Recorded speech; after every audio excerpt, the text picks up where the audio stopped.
Hello, my fellow Voyagers. Jess here with Odyssey Human, here today to talk about your desires travel infinite paths to get to you. Or maybe you travel infinite paths to get to your desires. Who knows? It's all relative, but we're going to talk about this today. Welcome to Odyssey Human. I'm so glad you're here. This is a channel where we explore the outer reaches of human consciousness together and discuss things like emotional mastery, advanced manifesting, extended human capabilities, and more. So welcome, I'm Jess. I'm so glad you're here. If that sounds good to you, subscribe. We'd love to have you on the channel. So this conversation is an extension of the maneuver of taking things out of the box of importance. And I'll link the video above where I describe how to take things out of the box. But essentially, when something's causing you pain or frustration, you're putting it in a box of importance, right? And this box is, directly in front of your field of view. And so you're giving it your attention, and then you're giving it too much meaning. Like you're putting all this importance on it, you're paying attention to it, you're fixating on it. And so in that video, it kind of describes why and how we take things out of the box. And we're going to continue that conversation today because this is important when manifesting. Because as we learn, when we fixate on something and keep it in the box, it stays the same. But when we take it out of the box and we allow it to go back into the field of infinite potential, then it has the power to change. I'm going to dive into this a little deeper, so watch all the way to the end so you understand the full concept. And I want to start with a story. I manifested essentially my dream job a few months ago. Wasn't expecting that to happen. It just was kind of, there was a lot of synchronistic events that led to it. And I said, okay, I'm going to embrace this and jump in head first. And part of my role with this organization is to be kind of the gatekeeper and, answer to people's requests, kind of feel out the ones that are, where they need to go. And so I get a lot of calls and emails during the day of people who are really fixated on one path, right? Our organization does amazing things, and often people craft and simulate kind of, a path of certain events happening so that they can have their needs met. What does that mean? They fixate on us because they think that, in partnering with us or collaborating with us, that will get them to the next step, or that will cause this to happen. And often these stories are very significant, very, very big, very grandiose. And I understand, I can see this in myself when I've done this. And I'm constantly, having to sift through these requests and let people know, yes, this is in alignment with our organization, or no, I'm sorry. Here are some other resources that may be just as good, that may be the actual path for you.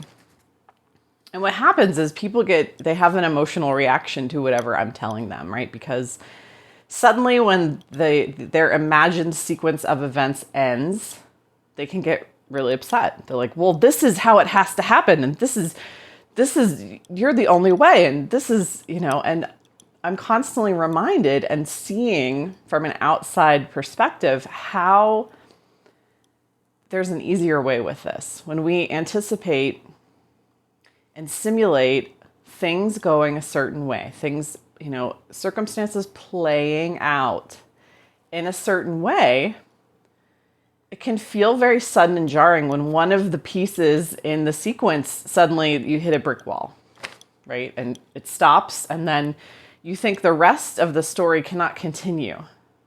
But that is not true at all. And I want to talk more about that today. And I want to reaffirm to all of you that it's okay if this happens. This is the natural way that our brain works, right? When we are envisioning what we want, our brain will naturally start to simulate a path there, right? We're always thinking about the how. Our brain will start to go through the simulations of how this is going to happen. How am I going to get to this desired end? And so we start to run through these oh, And typically it's like one or two ways. There's not a whole lot of flexibility in it. It's typically based on how things have happened for us in the past. So habitual stories, habitual sequences of events, that we just assume, oh, it's going to play out like this. This is how this is going to happen. And then we start walking down that path and trying to get those things to happen so that we get to our desired end. That's how we then, go out in the world and try to make these things happen and ensure they happen and help them along in the way that we think that they're going to happen, aka fixating on the how, wondering about how, trying to make the how happen, trying to go out and make it happen. When all we have to do is relax and stay open. And so these are you're going to hear some terms that you may have heard before in manifesting, but I hope today it's going to bring you additional clarity. So I invite you to look at the things that are frustrating in your life. Where do you feel stuck? Where do you feel frustrated?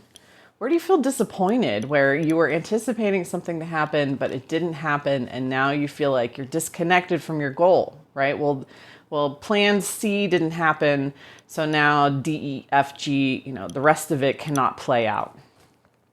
I want to remind you that everything that you experience is contained within your consciousness. Everything you will experience, everything you have experienced, I am part of that experience. It's all contained within your consciousness. You are helping to create it.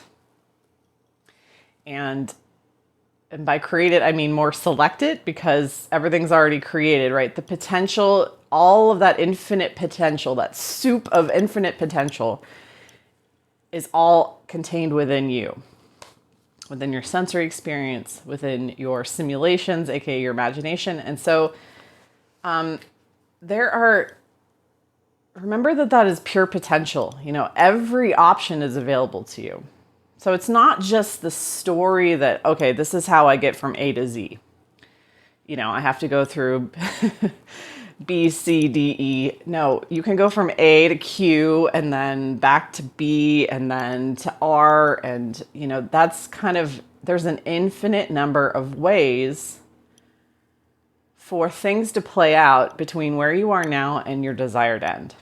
Infinite, like an infinite number of ways, right? Because it's pure potential. And so, when you look at what you're frustrated or disappointed on, what's the path you're expecting? What is the path that you're expecting this to take? And again, when we simulate a certain how and we're like, okay, this is how it's going to play out. And again, we do this oftentimes subconsciously, so don't beat yourself up. We do it subconsciously. Our brain wants to predict. Our brain desires to know before it happens so that it can then respond, right, through prediction. But what we really need to do, and in that trusting of, okay, everything is me, everything I'm going to experience is me, there's all potentials exist. Fixating on one particular path for this to play out, or one story, or one trajectory, actually holds things in place. It's like the double slit experiment, where when light passed through a double slit, when there was an observer, the light acted one way. When there was no observer, the light acted a different way. So the act of observing something, there's something about our attention that actually crystallizes things into form, right? It crystallizes it. It holds matter. Our attention, our observation holds matter holds that energy and kind of coalesces it into form, into matter, and makes it feel very real and tangible and pertinent. And this is happening, and this is the truth. That's what happens when we focus on something. Otherwise, what is happening with the things that we aren't paying attention to? It's just kind of like white noise, right? It's just kind of static in the background, happening without us, naturally moving. It's pure potential. It's pure potential. It is the opposite of the double slit. It's like Schrodinger's cat. It's in a state of being both alive and dead. That was what was the thought experiment of Schrodinger's cat, is that The cat is simultaneously alive and dead until we observe it and open the box. Until we open the box and observe what's happening, it exists in both states. And that is what happens with everything in our life, because our consciousness contains this soup, this infinite amount of potentials. And when we fixate and observe on something, we crystallize it into matter, right? So, gently remove your attention. Take something out of the box. If you're not getting somewhere with a manifestation, gently remove your attention from it. Decrease its importance. This is when people talk about taking things off of a pedestal. Gently remove your attention from it. And when we do this, we allow it to go back. It passes the circumstance, the situation, the person, the whatever it is, gently passes back into that soup of potential where all possibilities are simultaneously existing, right?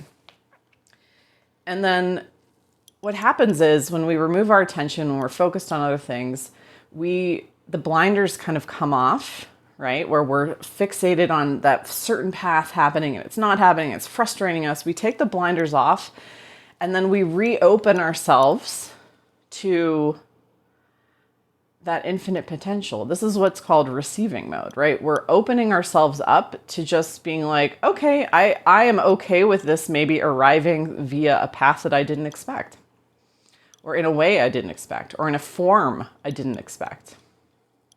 I'm okay with that. And it's like a horse with blinders. You remove the blinders and then you have a better field of view for your attention. You can just gently, be like, oh, everything, I can see more. I can perceive more. I am open to maybe this thing's like standing here just outside of my blinder, like, hey, I'm here.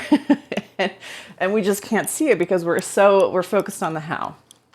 So, fixating on it doesn't allow things to change. This is the moral of the story. And I believe, I once heard another manifestation coach say, you have to fall asleep for Santa to come down the chimney and bring your presents. This is exactly, I love this analogy because there's a sensation of falling asleep, right? Removing your fixation from your desire, allowing it to, people talk about letting go, let go of it. Knowing that you're going to get there, that it's going to come to you because everything you experience is you, it's all contained within you. So your desired end is already there. It's there in the soup of potential, right? It's already there. It's already yours. Nothing can stop it. The faster we get on board with that, the easier it is to manifest. And so fixating on it doesn't allow it to change. Fixating on something holds it in place. So remove your attention, fall asleep so Santa can come down the chimney. Know that, it's you are making your way to it, or it is making your way to you, whichever one you prefer. I mean, it's all relative because you are everything. You are all of your experiences. So, and just know that that is the case and allow it to go back into potential so that it can take a new form and come to you in the route, maybe an easier route. They often say, it's the route of least resistance. So in a route that makes sense and maybe is, better than the one that you're trying to force by fixating on it. So comment, let me know. Your desires have infinite paths to arrive to you. That is the moral of the story. Let me know what you think. I would love to interact with you and have a conversation with you. So yes, thanks for watching. Have a fabulous day and know that you're infinite. Bye.